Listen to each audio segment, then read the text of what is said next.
이 시간은 교회학교 어린이들과 함께하는 시간입니다. 어서 오렴. 저희 교회에서는 매 주일 예배에 어린이들을 초대해서 함께 하나님의 말씀을 나누고 또 축복하는 시간을 갖습니다. 여러분 주변에 혹은 이웃에 어린이들이 있으면 함께 이 예배에 초청해 주시고 참여하시기를 바랍니다. 잘 지내니 얘들아? 그래. 자, 목사님 여기 공 여러 개를 가지고 왔습니다. 이거 다 다른 공이에요. 너희들 영어로 풋볼이라고 하는 말 들어봤지? 한국말로 하면 뭐야? 축구야, 축구. 보기 잘하네. 축구예요. 근데 풋볼이라고 했을 때 축구 이렇게 이야기할 때에 우리나라에서는 어떤 공으로 하는 게 축구야? 이거지? 이걸로 하는 게 축구예요. 그런데 똑같이 모두가 다 풋볼 그러면 축구하면 이 공만 생각하는 게 아닙니다. 혹은 뉴질랜드나 오스트레일리아나 이런 데 가면은 축구, 풋볼 그러면 뭘 생각하느냐 하면 어떤 공을? 이 공을 생각해요. 이건 뭐냐면 럭비공이야, 럭비공. 그래서 온몸으로 그냥 특별한 장비 없이 들고 뛰고 차고 이렇게 하는 이 럭비를 풋볼이라고 생각해요. 그런가 하면 또 풋볼 그러면 이 공을 생각하는 사람도 있습니다. 자, 그렇지. 똑같아 보이지만 럭비공보다는 조금 작고 여기 이렇게 손으로 잡을 수 있도록 실밥이 나와 있어요. 이건 뭐냐 하면 미국 사람들한테 풋볼은 뭘 생각하느냐면 아메리칸 풋볼을 이야기해요. 그래서 이 공으로 장비 보호 장구를 차고 뛰고 달리고 이러한 것들을 생각합니다. 그래서 어떤 사람은 이거는 아메리칸 풋볼이라고 경기에서 사용하는 공이고 이거는 럭비에서 사용하는 것이고 이거는 사커에서 사용하는 축구공이야. 자, 모두가 다 풋볼이라고 할 때에 생각하는 공과 그리고 운동 방식이 조금씩 다르지요. 그런 것처럼 우리가 쓰는 단어나 혹은 그 개념 중에도 그때그때 좀 다르게 받아들여지는 것이 있습니다. 그 가운데 하나가 이웃이라고 하는 개념이에요. 하나님께서 우리에게 하나님을 사랑하고 이웃을 사랑하라 이렇게 말씀하셨는데 이웃 그러면 어디까지가 이웃이야? 누가 이웃이야? 구약 성경에는 이웃 그러면 어떤 사람이냐면 나랑 같은 동족의 사람들 혹은 나랑 같이 사는 사람들 혹은 이방인이라 하더라도 우리 동네에 함께 거주하는 모든 사람들을 다 이웃이라 그렇게 생각했습니다. 그리고는 시간이 흘러 예수님 시대에는 어떻게 생각했느냐 하면 이웃이라고 이야기하면 유대인들은 꼭 나랑 같은 민족 그래서 꼭 하나님의 말씀 율법대로 살고 할례 받은 사람들 바로 그러한 사람들만 이웃이라고 생각했어요. 이방인들이 함께 살고 있었지만 그러나 그들은 이웃이 될 수가 없었습니다. 이웃은 오로지 누구예요? 나랑 같은 신앙과 종교를 가진 사람만 이웃이라 이렇게 생각을 했어요. 그래서 이웃이라고 하는 똑같은 말이 시대에 따라서 혹은 그를 받아들이는 사람에 따라서 다르게 적용되어지고 있었던 것입니다. 마치 풋볼이 어느 나라에서는 사커를 생각하고 어느 나라에서는 럭비를 생각하는 것처럼 바로 이와 같이 시대에 따라서 이웃의 개념도 조금씩 달라지게 된 거예요. 누가복음 10장에 보시면 예수님께서 그래서 사마리아인의 이야기를 통해서 과연 우리의 이웃이 누구인가 그리고 그 이웃에게 어떻게 해야 하는가에 대한 말씀을 예수님께서 선한 사마리아인의 비유를 통해서 이야기해 주고 있습니다. 오늘 여러분들이 선생님을 따라가면 오늘 우리에게 주는 누가복음 10장 말씀을 통해서 과연 우리가 누가 이웃이고 우리가 이웃에게 어떠한 이웃으로 살아야 하고 또 이웃에게 선행을 하는 것은 어떠한 일인지 또 어떻게 해야 하는지를 선생님을 통해서 함께 배우고 나누게 될 거예요. 여러분 모두가 다 예수님이 기대하는 좋은 선한 이웃이 되어지고 그 누군가에게 선한 이웃일 뿐만 아니라 그 이웃에게 그리스도의 사랑을 나누는 데 쓰임받는 우리 온 어린이들이 되기를 주의 이름으로 축원합니다. 우리 일어나서 서로를 위해 축복하며 찬양할까요?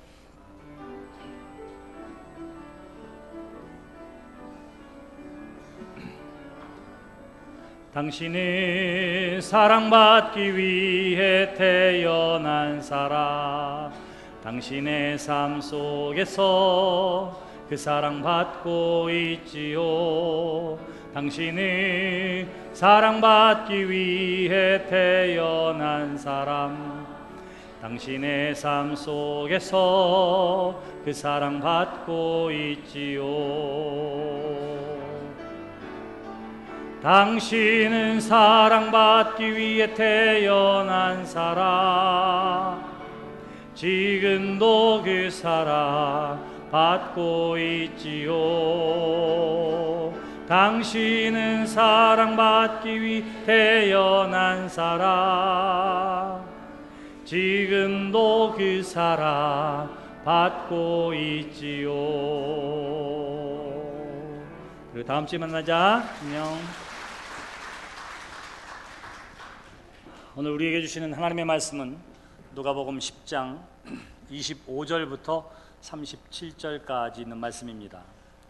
누가복음 10장 25절부터 37절까지 있는 말씀, 우리가 잠시 자리에서 일어서시겠습니다. 어떤 율법 교사가 일어나 예수를 시험하여 이르되, 선생님, 내가 무엇을 하여야 영생을 얻으리이까? 예수께서 이르시되, 율법에 무엇이라 기록되었으며 내가 어떻게 읽느냐? 대답하여 이르되, 내 마음을 다하며 목숨을 다하며 힘을 다하며 뜻을 다하여 주 너의 하나님을 사랑하고 또한 내 이웃을 내 자신같이 사랑하라 하였나이다. 예수께서 이르시되, 내 대답이 옳도다. 이를 행하라. 그러면 살리라 하시니, 그 사람이 자기를 옳게 보이려고 예수께 여짜오되, 그러면 내 이웃이 누구니이까? 예수께서 대답하여 이르시되, 어떤 사람이 예루살렘에서 여리고로 내려가다가 강도를 만나매 강도들이 그 옷을 벗기고 때려 거의 죽은 것을 버리고 갔더라. 마침 한 제사장이 그 길로 내려가다가 그를 보고 피하여 지나가고, 또 이와 같이 한 레위인도 그곳에 이르러 그를 보고 피하여 지나가되, 어떤 사마리아 사람은 여행하는 중 거기 이르러 그를 보고 불쌍히 여겨 가까이 가서 기름과 포도주를 그 상처에 붓고 싸매고 자기 짐승에 태워 주막으로 데리고 가서 돌보아 주니라. 그 이튿날 그가 주막 주인에게 데나리온 2를 내어주며 이르되, 이 사람을 돌보아 주라. 비용이 더 들면 내가 돌아올 때에 갚으리라 하였으니, 내 생각에는 이 3사람 중에 누가 강도 만난 자의 이웃이 되겠느냐? 이르되, 자비를 베푼 자니이다. 예수께서 이르시되, 가서 너도 이와 같이 하라 하시니라. 이것이 오늘 우리에게 주시는 하나님의 말씀입니다. 오늘 율법 교사가 예수님께 찾아왔습니다. 그리고는 내가 무엇을 하여야 영원한 생명을 얻을 수 있겠습니까? 예수님께 이렇게 질문을 하고 있죠. 율법 교사라고 하는 것은 율법에 대해서는 공부를 많이 하고 또 다른 사람들을 가르칠 만큼 율법에 대해서는 너무나 분명하고도 또 확고한 지식을 가진 사람이라 이렇게 이야기할 수 있는데, 그 율법 교사가 예수님께 묻고 있는 것입니다. 자, 몰라서 물었을까요? 알면서 물었을까요? 오늘 성경은 예수님을 시험코자 했다 그렇게 이야기합니다. 어떻게 하면 이 사람에게서 잘못된 것을 찾아낼까 하는 마음을 가지고 예수님께 물었던 것이지요. 그랬더니 예수님께서 즉답을 하지 아니하시고 이렇게 말씀하십니다. 율법에는 뭐라고 되어 있든, 이렇게 물어요. 그랬더니 율법 교사가 즉시 대답합니다. 하나님을 사랑하고 이웃을 사랑하는 것입니다. 그렇게 이야기해요. 예수님께서 또 대답하십니다. 내 말이 옳도다. 가서 그와 같이 행하라. 그렇게 말씀하십니다. 율법의 말씀을 한마디로 이야기하면 하나님을 사랑하고 이웃을 사랑하는 것입니다. 그리고는 그 사랑대로 행하게 될 때에 우리는 하나님의 자녀로 영원한 생명을 얻게 되어지는 줄 믿습니다. 이 말씀 앞에서 율법 교사가 한 걸음 더 나아가서 이야기합니다. 그렇다면 도대체 누가 이웃입니까? 이렇게 이야기해요. 내 이웃을 내 몸과 같이 사랑하라 이렇게 말씀하시는데, 과연 이웃이 그러면 누구입니까? 이렇게 묻고 있는 것입니다. 그랬더니 예수님께서 그 말씀에, 그 질문의 뒤를 이어서 바로 이 선한 사마리아인의 비유를 우리에게 전해주고 있는 것입니다. 어떤 사람이 여러 길로 향하여 가다가 강도를 만나서 죽게 되었습니다. 그리고는 그 어려운 처지에 있는 사람 곁을 또 누군가가 지나게 되었는데, 그는 제사장이었고 또 한 사람은 레위인이었습니다. 그런데 이 2 사람은 다 적어도 하나님의 율법에 대해서는 정통한 사람들이었습니다. 주의 성전에서 일하는 사람이요, 예배하는 일에 자신의 삶을 드리는 사람이었습니다. 그렇기 때문에 이웃 사랑에 대한 계명, 이 사랑함에 대해서는 이론적으로, 교리적으로, 말씀으로 충분히 알고 있었던 사람이었지요. 그런데 성경은 뭐라고 이야기하냐면 피하여 지나갔다 성경은 그렇게 이야기합니다. 사랑을 실천해야 할 그 사람들이 어떻게 합니까? 강도 만난 이웃을 외면하고 그냥 피하여 갔다. 아마 성경은 우리에게 예배하는 일이 더 중요했기 때문에, 혹은 성전에서 자신의 책임을 감당하는 일이 우선이라고 생각했기 때문에 그냥 지나갔을 것이라 이렇게 추측할 수 있습니다. 그런데 뒤를 이어서 사마리아 사람이 길을 가다가 강도 만난 사람을 보게 된 것입니다. 당시 유대인들에게 사마리아 사람들은 이방 사람들과의 혼혈과 그리고 우상 숭배와 잘못된 신앙 가운데 순전하지 못한 사람, 이방인보다 더 못한 사람이라 이렇게 차별 대우를 받고 천대받는 사람이 바로 사마리아 사람이었어요.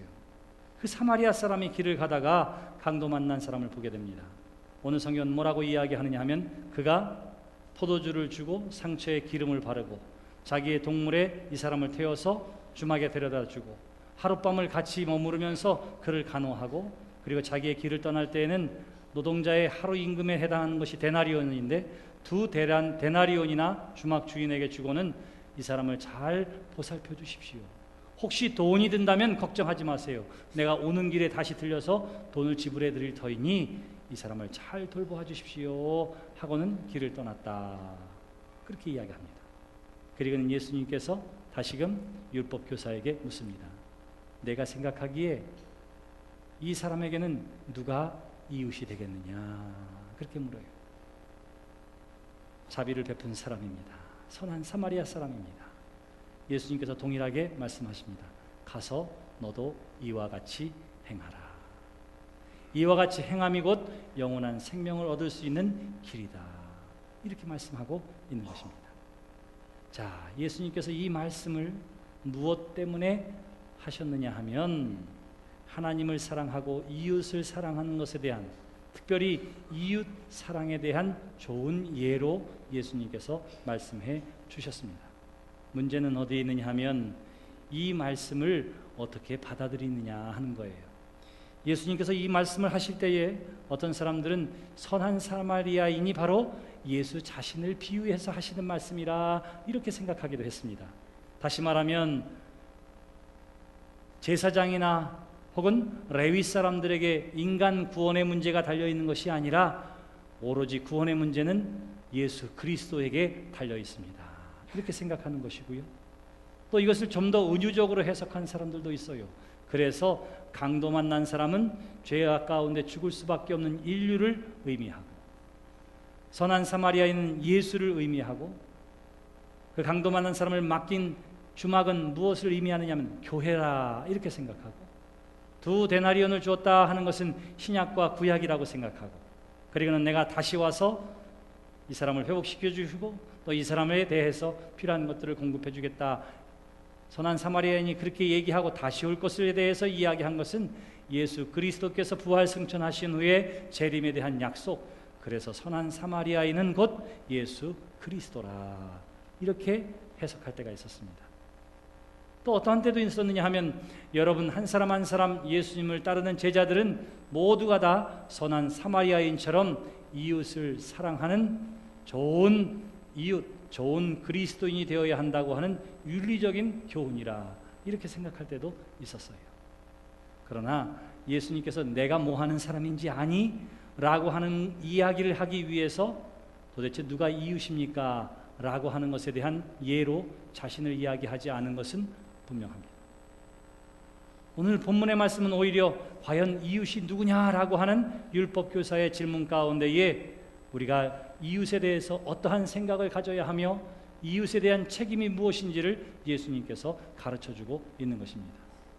구약의 시대에는 레위기에서처럼 이웃이라 할 때는 같은 동조 또는 같이 살아가는 사람, 이방인이라 하더라도 외국인이라 하더라도 나그네라 하더라도 우리와 더불어 함께 사는 사람을 다 이웃이라 이렇게 이야기했습니다. 그래서 이웃의 개념은 뭐냐 하면 함께 살아가는 모든 사람들 혹은 같은 인간, 이런 의미가 바로 이웃이었습니다. 그러니까 예수님께서, 하나님께서 말씀하실 때 이웃은, 구약에서의 이웃은 어디냐면 모든 사람들이 다 누구예요? 이웃이에요. 국가에 관계없이, 인종에 관계없이, 나이에 관계없이 이 땅을 살아가는 모든 인간들은 다 우리의 이웃이 되어지는 것입니다. 그게 하나님이 말씀하신 이웃의 개념이었습니다. 구약에서의 이웃이었습니다. 그런데 이것이 신약 시대로 오면서는 얼마나 더 이웃의 개념이 좁아졌는지 몰라요. 왜냐하면 이스라엘 백성들이 우상 숭배에 빠지게 되어지고 그로 말미암아 바벨론의 포로로 끌려갔다 오는 징계를 당하기도 하고, 그러면서 이스라엘 백성들이 생각했어요. 절대로 우상 숭배하지 말아야 되겠구나. 우리가 우상 숭배에 빠진 이유는 이방인들과 어울리다 보니까 그렇게 됐나 보다 생각하고는 자신의 순전한 신앙을 지키기 위해서 오로지 우상 숭배에 빠지지 않고 순전한 신앙을 지키는 일이 곧 우리끼리 사는 일이다, 이렇게 생각을 합니다. 그래서 신약시대에 예수님이 오기 200년 전부터 그들의 삶은 이웃의 개념이 좁아지기 시작했어요. 그래서 나중에 신약시대 예수님 시대에는 이웃은 어떤 사람이냐? 나랑 같은 종족 혹은 나랑 같은 종교와 정치적인 입장을 같이 하는 같은 편의 사람, 이렇게 이웃의 의미가 좁아졌습니다. 처음 이웃은 뭐냐 하면 함께 살아가는 모든 인간들이 다 우리의 이웃이었어요.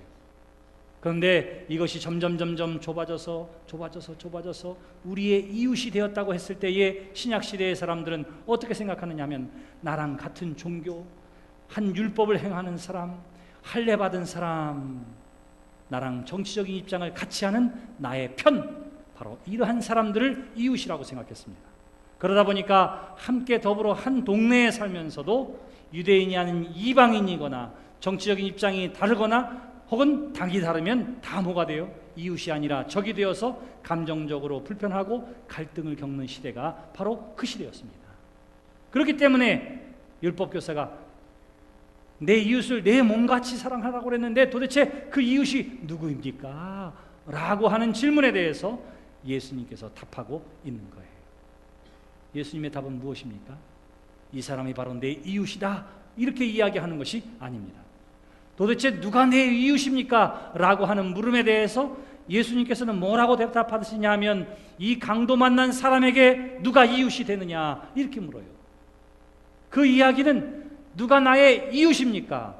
그 이웃의 경계를 따지려고 하고 이론적으로 찾으려고 하고 발견하려고 하고 규정 지으려고 하는 사람에게 뭐라고 말씀하시는 거냐 하면 그게 누구인지 관계없이 내가 먼저 좋은 이웃이 되라, 이렇게 이야기를 하고 있는 것입니다. 이웃의 개념을 어떻게 한다고요? 다시금 파당지어지고 좁은 개념이 아니라 본래의 개념으로 이 땅에 살아가는 모든 사람들이 곧 이웃임을 우리에게 이야기하고 있는 것입니다. 여러분, 어떤 여자 청년이 저에게 와서 목사님 제가 꼭 결혼하고 싶은데 저를 위해서 올해 꼭 기도해 주세요. 제가 올해 꼭 시집을 가려고 그러는데 꼭 기도해 주세요. 그렇게 이야기해서 기도하기로 했는데 기도는 했는데 아직도 소식이 없네요.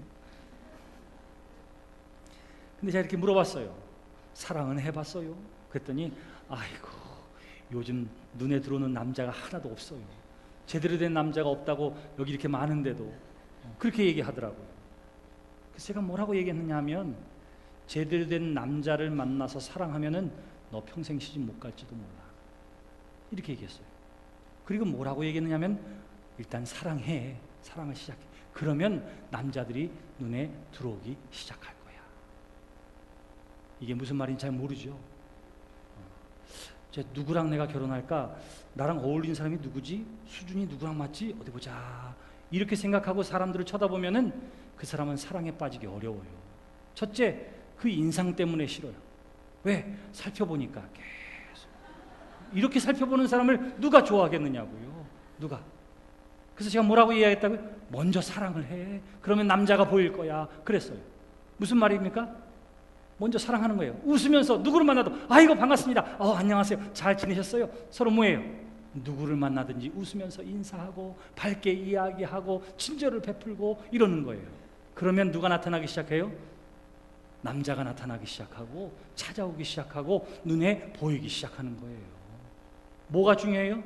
사랑을 해야만 사람이 변해집니다. 사랑을 해야만 환경이 변해지는 거예요. 나랑 어울리는 사람이 누구지? 조건은 적어도 키가 185 이상은 돼야 되는데 이래가면서 쭉 찾아보고 인상을 쓰고 이렇게 찾아보면 결국은 뭐예요? 왔다가도 도망가요. 왔다가도 도망가요. 예수님께서 지금 말씀하시는 것이 그것입니다. 도대체 누가 나의 이웃입니까? 어떤 사람이 나의 이웃입니까? 그러한 이웃에게 내가 당연히 내 몸과 같이 그를 사랑할 건데 도대체 내 이웃이 누구입니까? 이렇게 묻는 거예요. 예수님께서 뭐라고 말씀하셨다고요? 내가 먼저 좋은 이웃이 되라. 좋은 이웃이 되라. 그러면 그제서야 이웃이 보여지게 될 것이다. 예수님께서 지금 이렇게 이야기하고 있는 것입니다. 그래서 결국은 오늘의 비유를 통해서 예수님께서 알려주시려고 하는 것은 무엇입니까? 여기 사마리아인과 제사장, 사마리아인과 레위 사람들, 이것은 그 당시의 삶으로 따지면, 사회적인 자리에서 이야기하면 인종적이고 지역 감정과 갈등과 미움으로 가득 찬 그러한 사람들의 관계였습니다. 그런데 바로 이러한 것들을 극복해 나아가는 것, 그래서 이웃의 개념을 내 편이 아니라 모두를 향해서 열어놓는 것, 이것이 바로 영생에 이르는 길이라. 우리에게 이렇게 이야기를 하고 있는 것입니다. 여러분들도 마찬가지예요. 내 이웃을 내 몸과 같이 사랑하라. 그러면 그때 그 이웃은 누구예요? 나와 더불어 함께 사는 모든 사람들을 사랑하라. 이웃의 개념을 더 넓히고 모든 사람들을 향해서 여러분들의 마음을 열게 되시기를 주님의 이름으로 기원합니다. 또한 우리에게 이야기하는 것이 있어요. 그것은 뭐냐면 이웃이 된다고 하는 것은 긍휼과 사랑을 베푸는 일이라. 이렇게 말할 수 있습니다. 자, 내가 좋은 이웃이 되어라 이렇게 말씀하셨다면 좋은 이웃이 되기 위해서는 어떻게 해야 한다고요? 사랑과 긍휼을 베풀고 나누어야 한다. 이렇게 이야기합니다. 자, 보세요. 누가 나의 이웃입니까? 라고 율법교사가 묻습니다. 여기서 중심은 누구예요? 나예요. 나. 누가 나의 이웃입니까? 내가 중심이 되어서 사람을 보려고 합니다. 그런데 똑같은 질문을 예수님께서 저 36절에서 비유를 얘기하고 이렇게 이야기합니다. 내 생각에는 이 세 사람 중에 누가 강도 만난 자의 이웃이 되겠느냐, 이렇게 말씀하세요. 다시 말하면 강도 만난 사람이 있습니다. 이 사람에게 도대체 누가 이웃이 될 것인가? 자비를 베푼 사람입니다. 선한 사마리아입니다. 예수님께서 말씀하십니다. 너도 가서 그와 같이 행하라. 다시 말하면 내 중심적인 사고에서 이웃을 찾던 사람이 이제는 누구 중심에서 다른 사람이 중심이 되어서 그 사람에게 좋은 이웃이 되어야 함을 예수님께서 말씀하고 있는 것입니다. 강도의 입장에서, 상대방의 입장에서 좋은 이웃이 되어 줘야 한다. 우리에게 그렇게 이야기를 하고 있는 거예요. 사랑하는 성도 여러분, 우리도 마찬가지입니다. 우리의 눈에 보이는 사람은 나에게 잘하는 사람, 나를 찾아와주는 사람, 내 편이 되어줘서 나한테 격려하는 사람, 이런 사람만이 나의 이웃이 되어진다, 이렇게 생각해요. 근데 예수님께서 뭐라고 말씀하십니까? 아니다. 내가 사랑을 나눠줘야 하고 더불어 함께해야 할 모든 사람들이 이웃이 되어진다. 그러니 사랑과 자비의 마음을 가지고 너희 주변을 살펴보라. 그렇게 이야기하는 거예요. 자, 우리 교회에서 천사 나눔 운동을 합니다. 해마다 이 일을 하고 있는데요. 어떤 분이 그렇게 이야기해요. 천사 나눔 운동을 해서 목사님 말씀대로 우리 주변에 누군가에게 쌀을 나눠줄 사람이 있는가, 혹은 이러한 사랑이 필요한 사람이 있는가 꼭 보시고 그러한 사람이 있으시면 교회의 사무실에다가 이름과 주소, 전화번호, 혹은 그것조차 몰라서 늘 길에서 마주치는 사람이라면 필요한 쌀의 수량을 이야기하면 드리겠습니다. 이렇게 이야기를 했더니 그 예배가 끝나고 집에 가는 길에 보니까 뭐예요? 늘 내가 가는 아파트 단지 앞에서 어렵게 장사하는 한 분이 계신데 그분 보니까 얼마나 힘들어 보이는지 몰라요. 저분이 과연 음식을 어떻게 드시는지는 잘 모르지만 이 쌀 하나 나눠주는 것이 그분에게 참 기쁨이 되고 용기가 될 것 같아요. 그래서 그 사람에게 줬으면 좋겠습니다. 이름도 몰라요, 성도 몰라요, 전화번호도 몰라요, 어디서 장사하는지만 알아요. 괜찮습니다. 괜찮습니다. 자, 보세요. 지금까지 늘 그 아파트 앞을 지나다녔어요. 늘 그 사람은 거기서 장사하고 있었습니다. 그런데 이 사람에게 사랑이 필요한지는 언제 알았어요? 사랑을 나누려고 마음 먹으니까, 사랑을 하려고 마음 먹으니까 주변을 살피게 되고, 아, 저 사람에게 필요하구나. 우리 동네에서 이렇게 무료 급식소를 운영하는 사람들도 있구나. 거기에도 줘야 되겠구나. 사랑을 하고자 마음 먹으니까 그제서야 사랑의 대상이 보이는 거예요. 예수님께서 말씀하신 것이 바로 이것입니다. 율법 교사는 우리가 사랑해야 할 사람이 누구입니까? 알려주세요. 이렇게 말씀하신 것이고, 예수님께서 뭐라고 이야기해요? 사랑하려고 하는 마음을 가지고 나아가라. 그러면 내가 사랑해야 할 사람들을 만나게 될 것이다. 성경이 우리에게 그렇게 이야기하고 있는 것입니다. 여러분, 매일 사랑합시다. 이것만으로는 안 돼요. 요한일서에도 뭐라고 이야기합니까? 우리가 말과 혀로만 사랑하지 말고 행함과 진실함으로 사랑하자. 이렇게 이야기하므로 오늘 우리에게 주신 말씀처럼 너도 가서 이와 같이 하라 하시는 예수님의 말씀에 합당한 말씀을 우리에게 선포해주고 있습니다. 하나님이 이 세상을 사랑하시고 저와 여러분들을 사랑해 주신 줄 믿습니다. 말과 혀로만 하나님이 사랑하신 것이 아니라 직접 육신을 입고 이 땅에 오셔서 저와 여러분들의 죄를 대속해 주심으로 말미암아 우리를 향하신 하나님의 사랑을 우리 가운데 보여주시고 나타내 보여주신 줄 믿습니다. 하나님이 이와 같이 행동하는 것으로 우리를 사랑하시고, 그러나 우리에게도 동일하게 말씀하세요. 너도 이와 같이 가서 하라. 사랑의 주체가 되라. 이렇게 이야기를 하고 있는 것입니다. 그렇다면 우리가 어떻게 사랑해야 할까요? 어떻게 좋은 이웃이 되어줄 수 있을까요? 오늘 이 선한 사마리아인의 모습이 바로 우리가 어떻게 하면 좋은 이웃이 되어줄 수 있는지, 어떻게 자비와 긍휼을 나눌 수 있는지를 이야기하고 있습니다. 33절 말씀 보세요. 어떤 사마리아 사람은 여행하는 중 거기 이르러 그를 보고 불쌍히 여겼다. 이렇게 이야기합니다. 길을 가는 길에 외면하고 갈 수 있을 때도 있었는데 지금 어려움 가운데 있는 사람에게 시선이 머물렀다. 성경은 그렇게 이야기합니다. 그래요. 여러분, 우리의 눈이 주변을 살펴보게 되시기를 주님의 이름으로 기원합니다. 앞만 보고 달려가고 내 가족, 내 식구, 내 자식만 챙기는 사람들에게는 이웃의 어려움과 힘듦은 눈에 들어오지를 않습니다. 어떻게 해야 된다고요? 우리의 주변을 살펴보시기를 바랍니다. 어렵고 힘들고 병들고 고생하는 사람이 있다면 그들에 대해서 갖는 마음이 뭐예요? 긍휼한 마음이에요. 이 마음은 하나님께서 모든 믿는 사람들에게 주신 마음입니다. 왜? 우리를 긍휼히 여기신 하나님께서 우리 안에 내주하고 계시기 때문에 예수님을 믿는 믿음의 사람이라면 어려움 가운데 있는 사람들을 바라보며 긍휼한 마음을 갖게 되어지는 것이지요. 34절에 보면 그는 가까이 다가갔습니다. 긍휼함과 자비가 필요한, 도움이 필요한 사람에게 가요. 그리고는 어떻게 했습니까? 포도주를 그 상처에 붓고 또한 기름과 포도주를 통해서 치료의 행위를 해요. 그리고는 그를 자기 짐승에 태워서 주막으로 데리고 가서 하루 저녁을 돌보아주게 됩니다. 그리고는 2 데나리온의 값을 주기도 하고요. 그리고 내가 다시 돌아올 때에 다시 드릴 터이니 이 사람이 잘 회복할 수 있도록 도와달라고 이야기를 하고 있었던 것이지요. 다시 말하면 포도주와 기름을 썼습니다. 2 데나리온이라고 하는 돈을 썼습니다.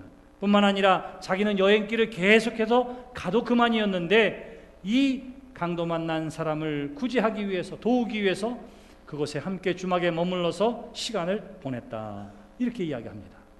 여러분, 어떻게 사랑해야 하느냐고요? 어떻게 좋은 이웃이 될 수 있느냐고요? 대답은 이렇습니다. 여러분들이 가지고 있는 소유의 적절한 사용이나 혹은 희생을 통해서 구체적인 행동으로 여러분들이 좋은 이웃 되어지시기를 주님의 이름으로 축원합니다. 예수님의 말씀이에요. 그리고는 좋은 이웃의 이야기를 하시면서 분명하게 말씀하십니다. 너도 가서 이와 같이 행하라. 이 말씀은 현재 진행형으로 쓰여져 있습니다. 명령형으로 쓰여져 있어요. 한 번 하는 것으로 끝나는 것이 아니라 지속적으로 그러한 삶을 살아야 한다. 예수님께서 그렇게 말씀하십니다. 그리고는 이러한 삶이 무엇이랑 연결되느냐 하면 바로 28절에 이를 행하라 그러면 살리라. 이를 행하라 그리하면 너희가 영생을 얻으리라 하는 말씀과 연결되어져서 이야기하고 있는 것이지요. 여러분, 우리가 영원한 생명은 무엇을 통해서? 예수를 믿음으로 말미암아 구원함을 얻게 되는 줄 믿습니다. 근데 오늘 말씀은 뭐라고 말씀하세요? 이렇게 행하라 그러면 너희가 살리라. 이게 모순되는 말씀 아닐까요? 천만의 말씀이에요.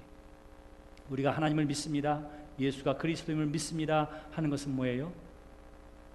예수님께서 우리를 위해 십자가에 달려 죽으심을 믿습니다. 그분으로 말미암아 내가 구원함을 얻는 줄 믿습니다. 그러므로 나는 그 하나님의 사랑을 받은 하나님의 사람이요 하나님의 자녀가 되었음을 믿습니다 하는 거예요. 그 믿음의 사람에게 나타나는 행동이 뭐예요?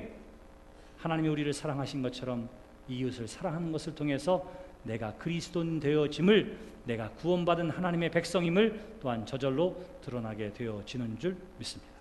그래서 예수님께서 행함을 통해서 영생함을 얻는 것이 아니라 너희가 정말 믿음의 사람이라면 이웃을 향하여 사랑하는 삶을 살게 될 것이요, 결국은 그것이 온전한 믿음의 삶이므로 너는 구원함을 얻게 되어 영생을 얻게 될 것이라. 예수님께서 그렇게 이야기를 하고 있는 것입니다. 우리는 지금 대강절 세 번째 주일을 맞이하고 있습니다. 예수님께서 이 땅에 오셨습니다. 하나님의 말씀을 따라 언약대로 이 땅에 오신 일이지요. 누가복음 2장에 의하면 광야에서 양치던 목자들에게 천사가 나타나서 이야기합니다. 내가 오늘날 온 민족에 끼칠 기쁨의 좋은 소식을 전하러 왔노라. 그렇게 이야기해요. 온 세상에 미칠 기쁨의 좋은 소식, 그것이 바로 우리의 구세주 예수 그리스도가, 메시아가 이 땅에 오신 일이라고 천사가 우리에게 선포해 줍니다. 우리는 그 주님의 은혜와 은총을 받은 사람이에요. 그러므로 사랑을 받은 사람은 사랑을 나누는 것이 지극히 마땅한 삶이 되어질 것입니다. 오늘 성경을 우리가 기억해야만 할 것입니다. 내 이웃이 누구냐라고 이야기할 때에 내 편, 내 사람이 아니라 나와 더불어 함께하는 모든 사람들이 이웃이라고 예수님께서 가르쳐주고 있고요. 그래는 그 이웃을 향하여 어떻게 한다고요? 내가 가지고 있는 소유의 적절한 혹은 시간과 사랑의 구체적인 나눔의 실천을 통해서 좋은 이웃이 되라. 이렇게 예수님께서 우리에게 가르쳐주고 있는 것입니다. 저희 교회에서 해마다 성탄절이 되면 천사 나눔 운동을 전개하는 것도 무엇이냐 하면 이것으로 이웃 사랑의 계명을 내가 잘 지켰습니다. 이것을 우리가 스스로 만족감을 얻기 위해서 하는 것은 절대로 아니에요. 우리가 잊혀졌던 다시 한번 우리의 이웃을 돌아보는 일들, 그리고 이웃 사랑의 또 하나의 실천이 되어지고 시작이 되어지기를 기대하는 마음으로 우리가 천사 나눔 운동을 전개하고 있는 것입니다. 그럴 때 이것을 누구에게 줄까요? 첫째, 우리 주변에 있는 사람들. 두 번째, 교회 다니는 사람들. 아니면 적어도 예수 믿을 사람들. 여러분, 우리가 이렇게 경계를 정해놓지 않아요. 왜? 이웃의 경계는 어디에 있어요? 모두이기 때문에. 그 사람이 교회를 안 나와도 상관없고요, 절에 다녀도 상관없고요, 남녀 호랑개교를 믿어도 상관없어요. 모두가 다 우리가 함께 사랑해야 할 이웃이기 때문입니다. 인천 연희교회 성도들의 사랑을 담아 십자가의 사랑으로 이 쌀을 전합니다. 딱 쌀에다가 붙여서 여러분 주는 것이 바람직할까요? 아니에요. 내가 교회 다니고 있는데 어디에서 자비하신 부처님의 은혜와 사랑을 기원합니다. 어느 그 절간 이렇게 해서 딱 스티커를 붙여서 여러분 쌀 갖다 주면 아이고 할렐루야 감사합니다 이러고 먹을 것 같아요? 아니면 에이 이럴 것 같아요? 이왕 먹는 거 왜 에이 이런 마음으로 먹게 해요? 그러니까 우리는 뭐예요? 그냥 기도하고 사랑하는 마음을 그냥 여기에 담아둔 것뿐이에요. 특별한 거 이야기하지 않습니다. 소속도 이야기하지 않아요. 그저 사랑을 나누는 것, 바로 그것입니다. 그러므로 여러분들도 우리의 주변에서 이웃을 찾아보시기를 바랍니다. 과연 내가 누구에게 이 쌀을 전하는 것이 그리스도의 사랑을 나누는 일인가? 누군가에게 힘과 용기를 줄 수 있는 좋은 이웃이 되기 위해서 여러분 주변을 잘 살펴보시기를 바랍니다. 그래서 이 천사 나눔 운동은 예수님께서 말씀하신 가서 너도 이와 같이 행하라 하는 예수님의 말씀을 따르는 길이에요. 우리가 두 가지로 동참할 수 있습니다. 하나는 뭐예요? 우리가 우리의 삶의 시간과 또한 소유물의 일부를 드림으로 어떻게 하느냐 하면 사랑을 실천할 수 있어요. 여러분 얼마만큼 많이 할까? 이거는 중요하지 않습니다. 이 일에 함께 동참하는 데에 의미가 있어요. 그래서 어린아이가 그 천사 나눔 저금통에 10원, 20원을 모아서 그것이 동전으로 500원이 됐다 하더라도 우리는 무슨 일을 하는 거예요? 예수님의 말씀을 따라 가서 너도 이와 같이 행하라 하는 말씀에 우리가 동참하는 일이 되어지는 것입니다. 그러므로 이 일을 전개하면서 제가 소망하는 것이 있는데 적어도 우리 교회 한 사람이 쌀 한 가마씩 책임집시다. 제가 이렇게 얘기하지 않지요. 왜? 서로가 다 다르기 때문에 그래요. 그러나 적어도 그것이 10원이 됐다 하더라도 가서 이와 같이 행하라고 하는 이 하나님의 말씀에 나도 동참하겠습니다 하는 마음으로 함께 참여하는 연희교회 성도 여러분들이 되시기를 주님의 이름으로 축원합니다. 또 하나의 참여의 방법이 있다고 했습니다. 그것은 뭐예요? 오늘 우리가 주신 말씀이 똑같습니다. 누가 내 이웃인가 찾아볼 것 없어요. 내가 이것을 누군가에게 나눠줘야 하는데 하고 보기 시작하면 드디어 뭐가 보여요? 이 쌀이 필요한 사람, 우리의 사랑의 나눔이 필요한 사람들을 여러분들이 발견하게 될 것입니다. 그렇다면 그분이 가지고 있는 종교나 인종이나 국적에 관계없이 교회 이야기하시기 바랍니다. 그러면 우리는 여러분들의 사랑을 그곳에 전함으로 말미암아 우리 교회가 세상에 좋은 이웃 되어지고 여러분 한 사람 한 사람이 세상에 힘들고 어려운 사람들에게 좋은 이웃 되어지는 사랑의 실천, 가서 이와 같이 행하라고 하는 하나님의 말씀에 순종하는 교회와 성도가 되어지게 될 것입니다. 우리가 세상이 줄 수 없는 하나님, 독생자 예수 그리스도의 목숨까지도 내어주시는 하나님의 사랑을 받았으니 이제 세상을 향하여 나아가서 그 사랑을 전하고 나누는 데 쓰임받는 인천 연희교회와 성도 여러분들과 2015년 성탄이 되시기를 주님의 이름으로 기원합니다.